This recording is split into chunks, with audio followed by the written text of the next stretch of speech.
matagutlo, matagadlaw. Adunay mga panghitabo dito sa kauluhan. Panghitabo sa gawa sa atong nasod ug adunay mga panghitabo dinhi sa atong dapit. Mga panghitabo nga mao'y makapaikag sa katawhan nga mabinantayon sa lakat ug dagan sa panahon karon. Itanyag ning istasyon DXSR ang 7 o'clock Breakfast News.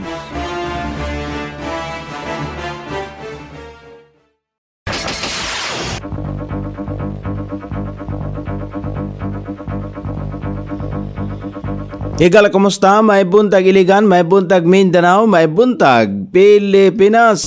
Adlong Lunes, petsa 3 timbuan sa Nobyembre ning tuiga 2025. Sangan sa ato station manager Pastor Robin Sulapas, kini ang inyong ka-isar Kabisaya Noni B. Ang matod sa hanay sa balita sa Alas City.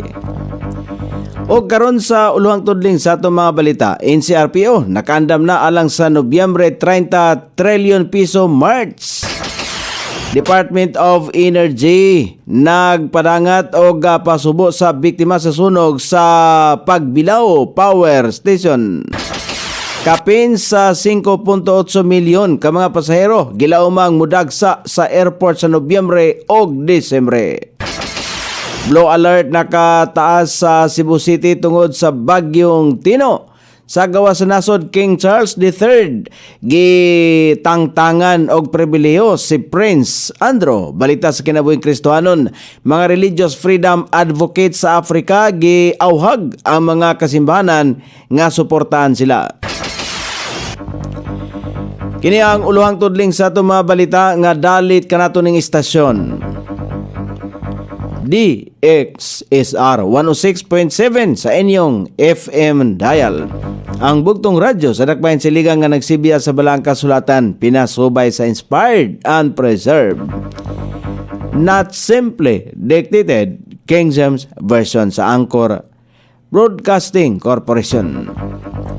O karon sa kompleto nga detalye, nakaandam na ang National Capital Region Police Office alang sa ilusad nga trillion piso March sa Nobyembre 30. Kini aron malikayan ang bayolente nga nahitabo niadtong Setyembre 21 rally sa Manila.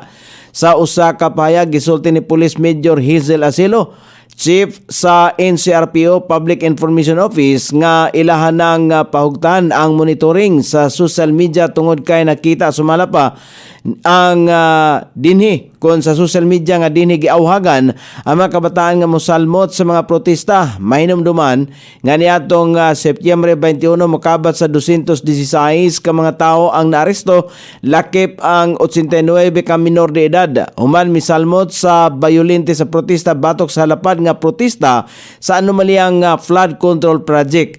Ang trillion piso March sa Nobyembre 30 mao ang giorganisar sa pipila ka sektor aron sobling hangyoon ang hinanaling pagpanubag, pagpabalik sa mga gikawat nga pondo sa publiko og transparency sa gobyerno.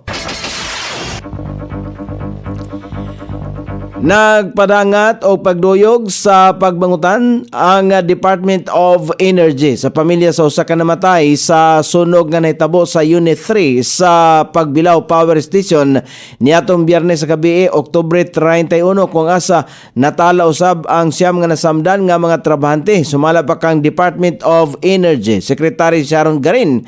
Ang nasamdan ang gilayon nga gidali pagdala sa pinakaduol nga tambalanan o kasamtangang anana sa stable nga mga kondisyon.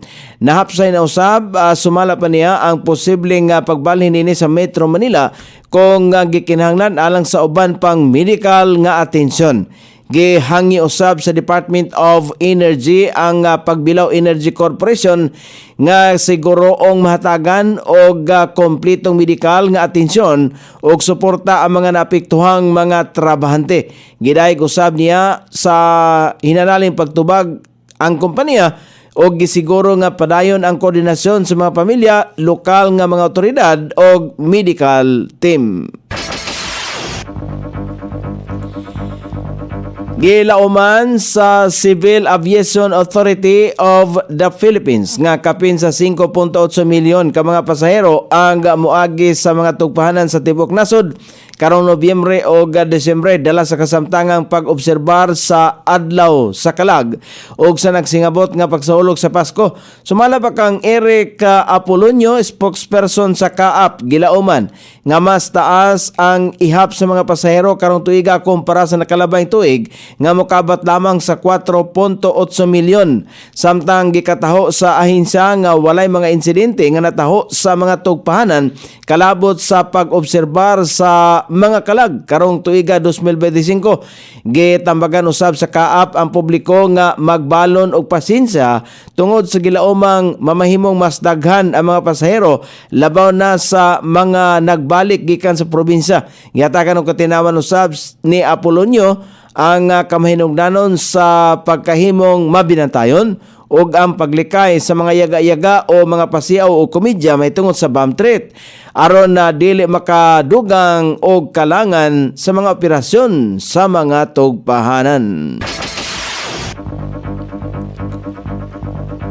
Nakataas na sa blue alert ang mga lokal nga kagamanan sa Cebu City kagahapon Nobyembre 2 isip pagpangandam sa posibleng epekto sa tropical storm nga Tino nga magdala og mga pagbaha og landslide sa lugar. Sumala pa sa Cebu City Disaster Risk Reduction and Management Office, nakaalerto na ang tanang mga ginsakopan nini og emergency vehicles nga nakapwesto na usab sa lain-laing lugar alang sa paspas nga responde kung ugaling adunay emergency. Gimanduan ni Mayor Nestor Atsibal ang mga medical unit nga palugwayan ang ilang operasyon hangtod sa barangay level, lakip na ang paghimo og public announcement og readiness check-up. Gipahimangnuan usab ang mga residente nga tigom o balik tulo kaadlaw nga supply sa tubig, mag-charge sa mga suga og andamon ang flashlights og uban pang emergency supplies. Padayon nga gimonitor sa mga otoridad ang agian sa bagyo o gipasidan-an ang mga residente nga sundon ang mga opisyal nga naghatag og advisories alang sa kaluwasan sa tanan.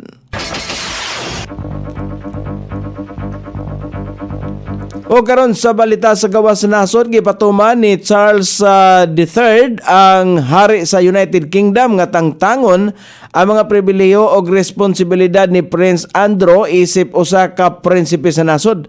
Ang nasoy nga desisyon gihimo tungod sa kay apil ang ngalan sa nasong prinsipe sa Epstein Files. Lakip sa nawala sa nasong prinsipe mao ang iyahang pagpuyo sa Windsor Castle o titulo sa naasong property. Bisan pa man sa naasong kalihukan, padayon gihapong gilimod ni Prince Andrew nga guilty siya sa sexual conduct o kauban ni Jeffrey Epstein sa mga kalihukan niini. O karon sa balita sa kinabuhing Kristohanon, giawhag sa mga religious freedom advocates sa Africa nga tabangan sa mga kasimbahanan sa laing dapit sa kalibutan ang mga Kristohanon sa nasong kontinente. Sumala pa sa Open Doors International nga na makatabang kini aron nga mahatagan og katungod ang mga Kristohanon ilabi na ang mga kabatanunan, mga kababayenan sa 2024 nga religious persecution data. 35% ka mga kaso ang nahitabo mismo sulod sa Africa. Gipamahayag usab nga nagkinahanglan og revival ang mga kasimbahanan sa Africa aron nga daghan ang mahibalik sa tilan ni Ginoong Hesus Kristo. O karon sa kahimtang sa pagbanabana sa dagan sa panahon, ang sentro sa severe tropical storm nga Tino anak kini mahimutang sa gilayong 440 sa sidakang bahin sa Giwan, Eastern Samar. Nagdala kini og gikuskon ngangin nga 110 km matag oras. Nga adunay pagkusukuso nini nga 135 km matag oras. Nag-irog kini kasagpang bahin sa gikusgon nga 30 km matag oras. Samtang Laing bahin ang makaisturbo sa dagan sa panahon, ang shear line nga makapiktar sa eastern section sa northern ug central Luzon. Samtang northeast monsoon ang makapiktar sa ubang bahin sa northern Luzon. Ang eastern Visayas, central Visayas, Dinagat Island, Surigao del Norte, Surigao del Sur, ubang bahin sa Visayas, ug ubang bahin sa Caraga, Sorsogon, ubang bahin sa Bicol Region, Mimaropa, Northern Mindanao, Zamboanga Peninsula, Davao Region, Isabela, Aurora, Quezon, Ilocos Region, Cordillera Administrative Region, ubang bahin sa Caraga, kon Cagayan Valley, Metro Manila ug ubang bahin sa nasod nga Pilipinon. Ang makasinatay paghapon sa manag-umon nga kalangitan karong adlaw. Inubanan sa patak-patak nga mga pag-ulan, ilabi na panahon sa kapunon ug sa sayong taknas kagabiyon kini epekto sa bagyong Tino, shear line, northeast monsoon ug localized thunderstorm. Sukod sa temperatura dinhi sa dakbayan silingan ang kabugnaon na nasa 24 ug ang kainiton mosangko sa 32 degrees sentigrado. Ang adlaw misilang kagana sa alas 5:52 ug mosaop unya sa alas 5:27 sa sayong takna sa kagabhion.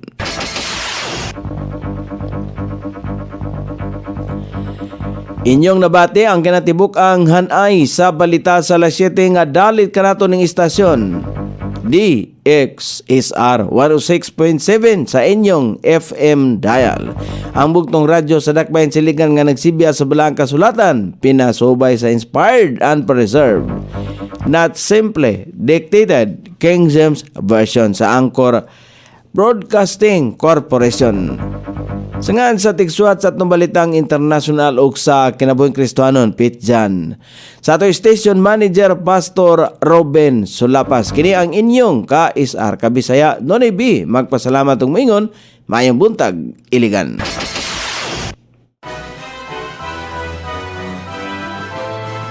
Inyong nabati ang 7 o'clock breakfast news hangtod na usab og mga adlaw sa samang takna o sa samang istasyon. Daghang salamat sa iyong pagpaminaw ug maayong buntag.